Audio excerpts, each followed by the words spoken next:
Hi everyone and welcome. As you can see, I'm doing a hashtag and it is hashtag 54321 created by the waves of your soul. So this is going to be fun, I hope, and I'm showing you some of the decks that have really brought me back to reading the tarot. I've been reading the tarot for quite a while, but it's like a relationship. Sometimes it has sparks and there's a lot of passion, and other times you have to find things to bring passion to it. So my relationship with the tarot is sort of like that.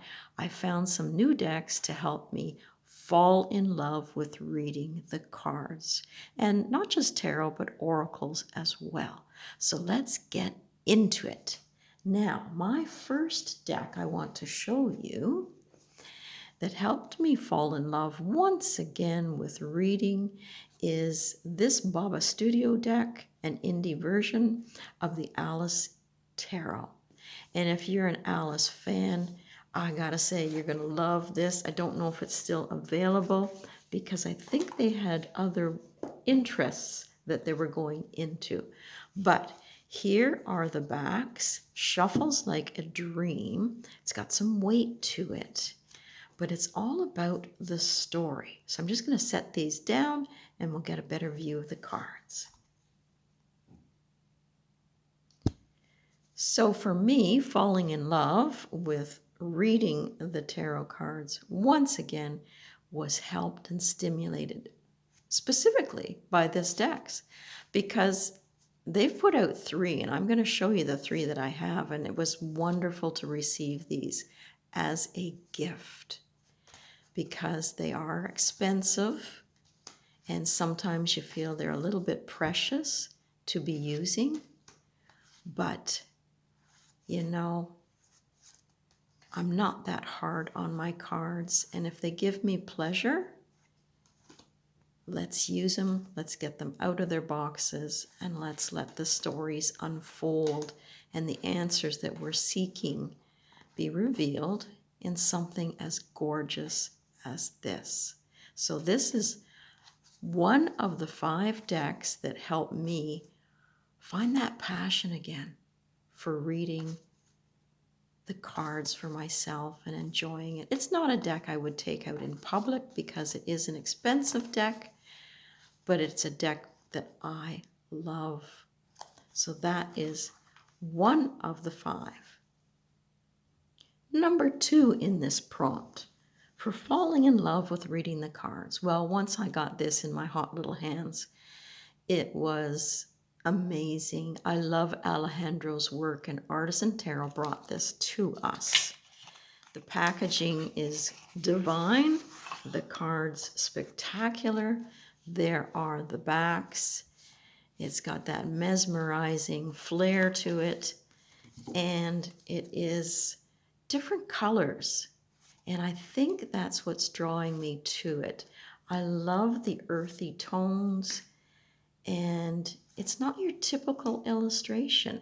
It's a little bit rough, it's a little bit raw, and I like it a lot. I like the eyes, the expressiveness. You feel like sometimes with the Hierophant here that, she's talking to us in particular. And it is a great deck to lay out with all its colors. So I can highly recommend this deck to help you get your passions back again, because it is, welcoming, very, very welcoming deck. Lucky to have it. Another deck that got me to fall in love again with reading my cards is the Tea Leaf Fortune cards, put out by US Games and Ray Hepburn. I don't keep mine in the box. I keep it in this snazzy little bag that I think was actually a shower cap at one time, but I made it into my magical tote for holding, there's 200 cards in here. So they're not your typical shape. They're round, and I like it because when I'm reading the cards talk. You know, I lay them out willy-nilly all over the place, usually in a pyramid. And if they're upside down, I read them that way. And it is fun, but I'll pull some a little closer so you can see. They have the title of the card, the illustration, and this information below. So it's illustrating what you would find in a teacup reading, but in an image that resonates with most people. And I like the words on the bottom. They seem to always bring something to the reading. And there's good cards in here and there's challenging cards in here. But I like, as I say, to do my pyramid, and that's enough cards for me. It takes about 20 minutes when I'm reading for someone else. And they always seem to come away with that, I get it, I understand, and they can move forward.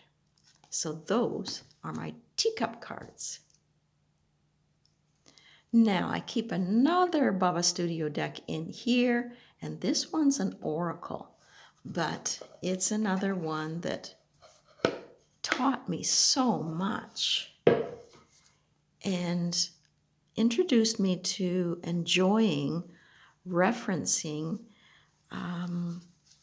plants and the meanings of plants. So this is the Victorian Flower Oracle. I do have just the little book here. I think at one time there was a bigger book. But if you're going to fall in love with the meanings of flowers, this is a great deck. There's the backs. And you could use it as a 1 card or a 3 card, whatever you like. After 3 to 5, it gets a little bit much to take in all the symbology. But I do like that the plants were given life in the form of people, as well as some animals in the deck, because then it allows that relationship, that relating one card to another or bringing it to your life as to what's happening. And you can get quite a good story from it. It has a mood to it too, which I really enjoy. So that is the Victorian Flower Oracle. And this is my 5th deck in the 5 decks, and this is my Victorian Romantic Tarot. So if you want to have a beautiful, passionate reading, this is a great deck. So there are the backs. They're all swishy and lovely, put out by Baba Studios again. I do have the bigger book for this one. So when you put it in a layout, it is gorgeous. And then when you start looking at the cards, the stories come to life. You can see the love there and the devotion in these 2 people. There's your Devil card. I mean, that's a pretty fabulous Garden of Eden. Your 2 of Pentacles. So you've got all the cards you would get in a normal 78 card deck, but the illustrations are so beautiful. It really does sing. This is number 5, and this helps me reignite the passion of reading for myself. I wouldn't take these out for others either. It's just for me, and they're gorgeous. Now, moving on to the next category, this is 4 decks that challenge me in a good or bad way. So this being a tarot put out by Alejandro and Artisan Tarot. This is the Tarot of Ambiguities. And it is a little bit challenging for me because if I've been away from Marseille for a little bit, this helps bring it back again. Let's find some of the pip cards in here if I can. There we go, we're into some there. It does have a couple cover cards with it, but really, I like the colors. I like all the inclusions that he provides. the little bits that draw you in. The heads. He's got so many meanings for all of them, and if you watch any of the videos that Artisan Tarot puts out, it helps you understand, you know, what's going on. It's just so different than the typical Marseille, and I like that. Everybody needs a little bit of variety, and that's what it's about when you're falling in love with reading again and challenging yourself, pushing yourself beyond what other decks have given you so that you can explore new ways of divination. So that is my first one for this prompt. The second one of four for things in decks that you use for reading but are a little bit of a challenge. This one, the Tarot of the Sorceress. It is a little bit of a challenge for me in that I like to keep this deck solely for spell work at the altar. And it, I find, wonderful to work with. I love the gold edging. The backs are very witchy, but really it's the cards, and it's a different tarot deck than normal imagery-wise. But when you go through the book and when you find out all the elements of the cards, it triggers me into finding herbs and crystals and working a spell in a way that's going to help me move forward with whatever I choose. So I like having herbs on hand that I can, you know, pick these decks and take the symbolism of it and bring it all to the table. And I like to do a ladder effect where I have 1, 2, 3 of whatever cards I want to use and build that power. So for me, this is challenging, yes, because it's not your typical imagery. And at the same time, I love that. I need the variety and I need the input of another artist's ideas. So this is another one I would recommend. And if you like it for spell work and have tried it, let me know what kind of spells you've done and how it works for you. This is another deck that I love, but it is challenging. There's so much information in this book and in these cards. I think it could be a study for someone for several months. But let's take a look. Here's the book. Full color images, and as I say, lots of information. I like the up close. I like the broodiness of it, the depth of it. And let's take a look at the cards.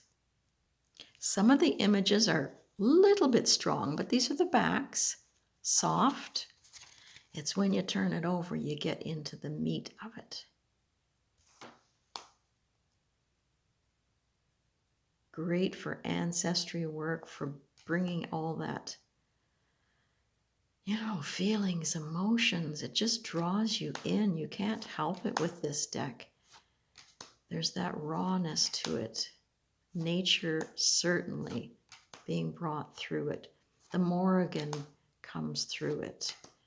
All the Celtic folklore.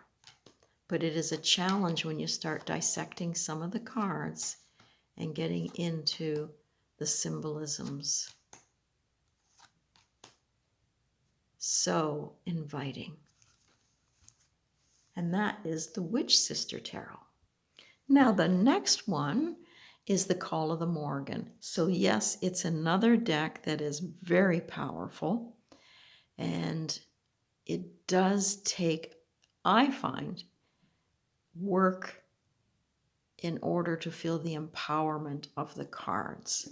So I keep mine in a separate little pouch. They're usually down on my altar. And these are the backs.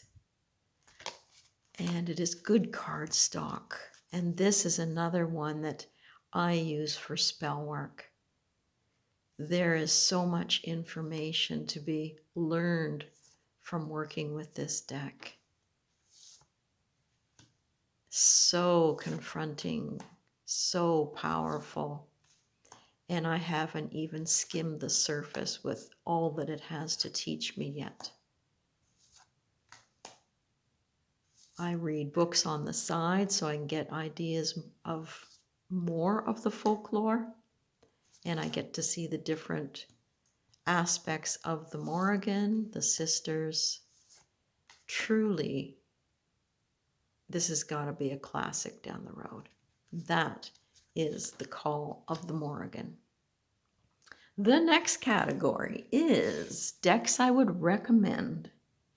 And 3 decks that I would recommend to anyone. Well, this would be one of the decks that I would truly, truly recommend, the Pagan Otherworlds.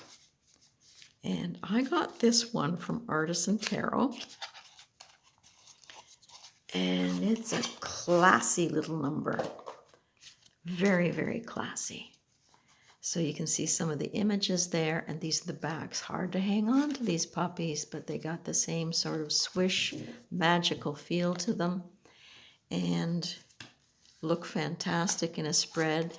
I still have to learn everything that this has yet to teach me. But it'll take me a while. I like using my intuition with it. It is just awe-inspiring. Terrific deck, wonderful colors, beautiful cardstock. And so if you like simplicity, but you like some nature-based, some pagan-based ideas in your cards, this might be one that would entice you. Very earthy, very calming. Takes you on an adventure and takes you back in time.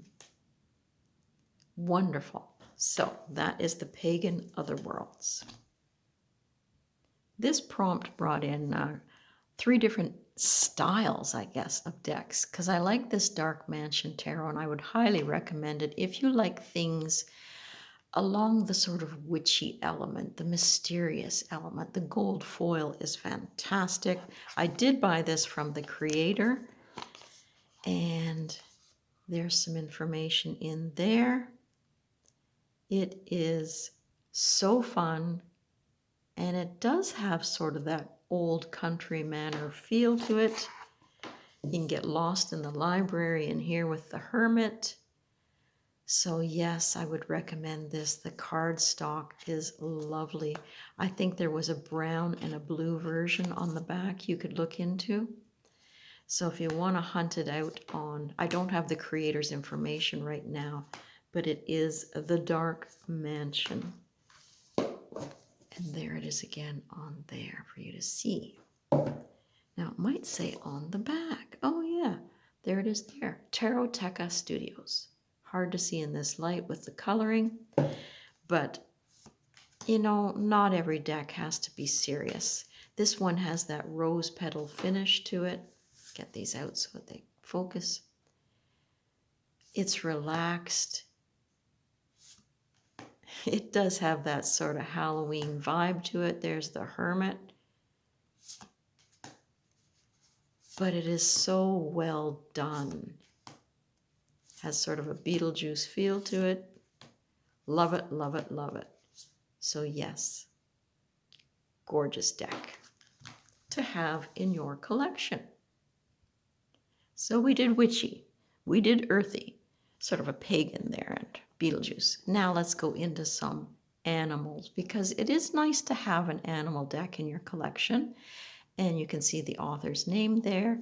This is the title of the deck. It's the vivid colors in here. And I do like the size of the cards. So let's take a look. So it's a tarot deck that looks like an oracle size-wise. These are the backs. And as I say, I was quite taken. It's a chunky deck, but it's the colors. The up close and personal with nature. So would I recommend this? Yes, absolutely. It's got lots of details, the colors, well chosen. And it has a good chunky book to go along with it. So if you like tuning into animal energy, you can't go wrong with this author. Her work is fabulous.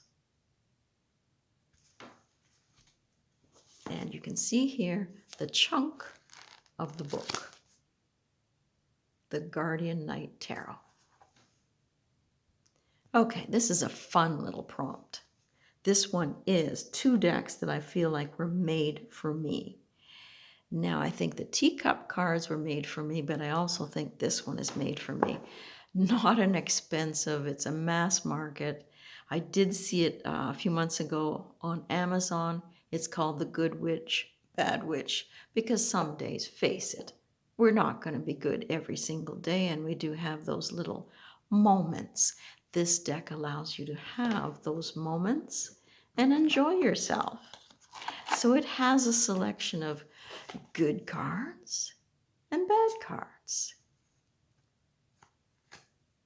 They're a nice size, but it's the playfulness that I like with this deck.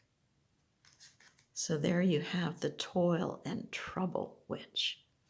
Ooh, ooh, ooh, the Toad Witch. It is fun, and she does give you spells in the book to play with. So let's look at a couple quickly. And yes, those are the backs. Must show that. Not a great big book, but I did pull out. Here's one here for the Air Witch. So you can see you're getting all this information here. And you can do a spell to banish arguments. And it tells you all the steps that you can go through to do that. But if you want to be a naughty witch for fun, there's the old hag witch. But this is the wickedest witch over here. And if you want to shake up a rival's feelings of remorse, it gives you how to do it and the card to do it with. And you could pick 2 or 3 cards, but if you're going to do a spell, it's suggesting 1 card here. So you have a choice of being good or bad. And I think that deck was made for me. If you just watched my video the other day, you'll understand this. This is 3 decks in one, and that's how it's become a deck for me. So I took the Crystal Ball Pocket Oracle. I took the Fated Love Oracle. And all of these are by Athene Noctua. And the last one is the Witch's Familiar Runic Oracle. So I put them all in one to make a deck just for me. And they're all different backs, no doubt about it. But I'm looking for the information within. So these are the cards. You got some timing cards, you got some yes/no cards. You've got your runes and your familiar that you can work with. It is, for me, perfect. It's a perfect size now. It's 50 cards. And I'm going to be trying this out with some people once I get the hang again of working with the runes, because it's been a while. It's been a many minutes since I played with those. So yes, these are a deck just for me. And those I already showed. Okay. The last prompt, the one deck I can't shut up about, and that for me is the K Lenorand. Ordered it directly from her online. She is in Austria. Comes with a substantial book. Lots of information here. I want to get back into playing with all of my Lenormand decks, but you know what? I can't shut up about this one because it's to die for. It really is. I'm so happy to have it in my collection. Let's just do a little zoom in here. Can we not say, wow?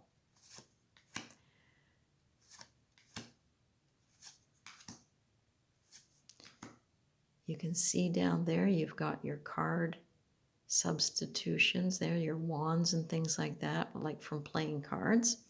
And you've got your Lenormand number. I hope the lighting's showing this because the sun is just coming out, but I'm not going to poo-poo the sunshine.